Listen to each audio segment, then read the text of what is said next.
It was a gentleman called Bob Pendleton, who was a scout, still works part-time for the club. I get a phone call one afternoon, Ray, you need to come and see this boy on Sunday. He was playing for Coppelhouse Juniors, something like that, at the old Walton and Kirkdale fields on Long Lane.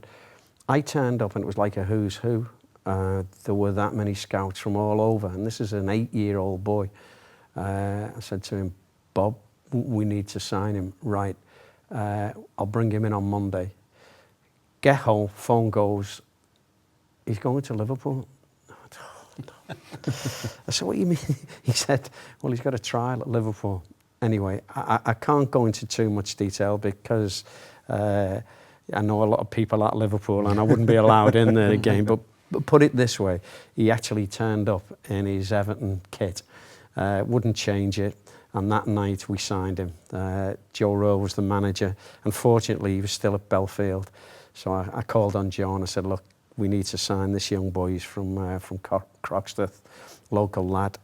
And Joe's remarks, I think I'll always remember, he said, well, if you like the proper number 9, a proper Scouser number 9, you've got a hell of a future. And that was it.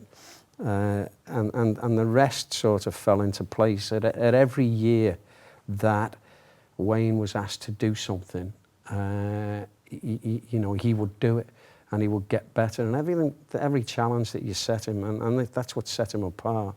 A very shy boy, you know, when we went on tour, it was difficult to get him to eat and things like that. You know, you really had to coax him, but the stage was his, was the field. And it's interesting when you look at his pathway. David Moyes, when he first came to the club, asked me about who the best young players were. And I said, we've got a lad called Rooney, and he was 15. And he said, how good is he? I said, he's the best player in the club. And I think the players now have moved on, so I can say that now. I said, he's the best player in the club. He went, what? He said, he's only 15. So I said, no, he's the best player. Anyway, a year or so later, he said, you were right. Didn't believe it at the time.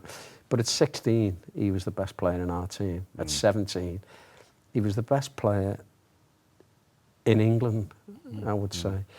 And I used to go and watch tournaments abroad, and he was certainly the best young player in Europe. Whether he was in the world, I don't know.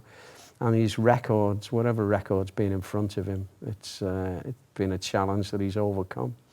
It's a big ask, isn't it, for anyone to follow him through the academy, because he is an exception. You can't follow him. You really can't. He was an exceptional talent, as Ray said. I remember Colin Harvey saying to me, I went to Belfield to watch a game. We were 14-year-old and they were playing in the under-18s. Colin Harvey turned around to me. I said, Colin, have we got anybody special? Have we got anybody coming through? He went, just watch the game and in 10 minutes you'll be able to tell me there's one special player on there. He picked up a ball. He was playing centre forward against Sheffield Wednesday under-18s. He picked up a ball, turned, looked up, and he chipped the keeper, who was 6'5", by the way. Chipped him, who was stood on his 6-yard line, and hit the crossbar. And I just looked from one side. I shouted over, Colin, and he just put his thumb up to me. He went, that's him.